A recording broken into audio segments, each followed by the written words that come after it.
+2 science കഴിഞ്ഞ കുട്ടികളുടെ മുൻപിലൊരു ചോദ്യചിഹ്നമാണ് after +2 ഇനി എന്ത് എന്നുള്ളത്.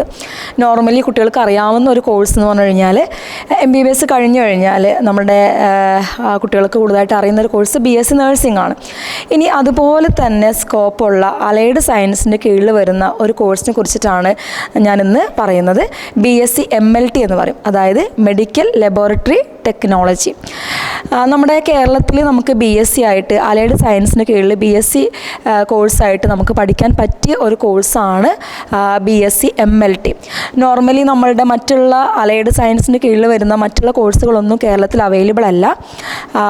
ഇവിടെ നമുക്ക് BSc MLT നമുക്ക് കേരളത്തിൽ തന്നെ നമുക്ക് പഠിക്കാൻ പറ്റും. അത് നമുക്ക് അപ്ലൈ ചെയ്യേണ്ടത് LBS വഴിയാണ്. നമ്മളുടെ മാർക്കിൻ്റെ അടിസ്ഥാനത്തിലാണ് നമുക്ക് സീറ്റ് കിട്ടുന്നത്. കുഹാസ് ആണ് നമ്മുടെ യൂണിവേഴ്സിറ്റി വരുന്നത്. ഇനി ഇത് പഠിക്കാൻ വേണ്ട ക്രൈറ്റീരിയ നമ്മുടെ സയൻസ് ആണ് നമ്മൾ എടുക്കേണ്ടത്. സയൻസിൽ നമുക്ക് ഫിസിക്സ്, കെമിസ്ട്രി, ബയോളജിയാണ് നമുക്ക് സബ്ജക്റ്റ് നമ്മൾ പഠിക്കേണ്ടത്.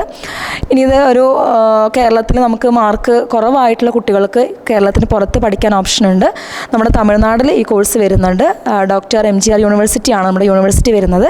അതുപോലെ നമ്മുടെ കർണാടകയിൽ വരുന്നുണ്ട്. കർണാടകയിൽ രാജീവ് ഗാന്ധി യൂണിവേഴ്സിറ്റിന് കീഴിലാണ് നമ്മുടെ ഈ കോഴ്സ് വരുന്നത്. അതുപോലെ തന്നെ നമുക്കിത് ഡീംഡ് യൂണിവേഴ്സിറ്റിന് കീഴിലും ഈ കോഴ്സ് നമുക്ക് അവൈലബിൾ ആണ്. ഇത് കമ്പാരിറ്റീവ്ലി മറ്റ് കോഴ്സിനെ സംബന്ധിച്ച് ഇത് കുറച്ചും കൂടി സിലബസ് വളരെ ഈസി ആയിട്ട് പഠിക്കാൻ പറ്റുന്ന ഒരു കോഴ്സാണ്. നിങ്ങൾക്കറിയാം ലാബിലാണ് കൂടുതലായിട്ട് ഇവർക്ക് വർക്ക് വരുന്നത്.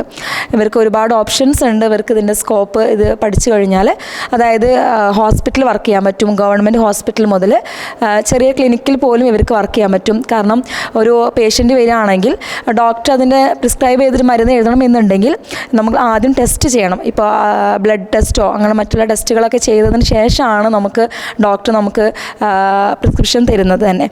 അതുകൊണ്ട് തന്നെ BSc MLT പഠിച്ചൊരു കുട്ടിക്ക് ഒരുപാട് ഓപ്ഷൻസ് നമുക്ക് വരുന്നുണ്ട് കേരളത്തിലാണെങ്കിലും. ഇനി അത് അബ്രോഡ് പോകാൻ ആഗ്രഹിക്കുന്ന കുട്ടികൾക്കും അവിടെയും നല്ലൊരു ഓപ്ഷൻസ് അവർക്ക് കരിയറിൽ വരുന്നുണ്ട്.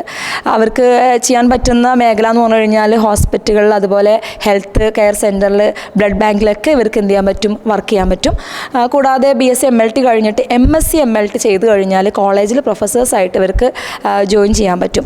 വളരെ എളുപ്പത്തിൽ പഠിച്ചെടുക്കാൻ പറ്റുന്ന ഒരു കോഴ്സ് തന്നെയാണ്. കൂടുതലായിട്ട് പ്രാക്ടീസാണ് വരുന്നത്.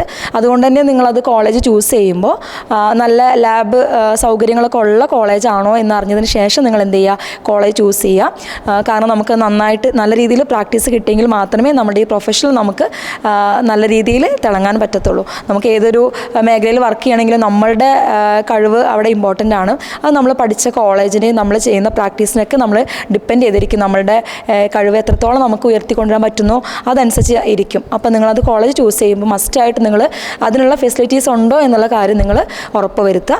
അപ്പോൾ ഇനി കേരളത്തിൽ പുറത്ത് അഡ്മിഷൻ എടുക്കാൻ ആഗ്രഹിക്കുന്ന കുട്ടികൾക്ക് ഞങ്ങളുമായിട്ട് കോൺടാക്റ്റ് ചെയ്യാം. Okay, thank you.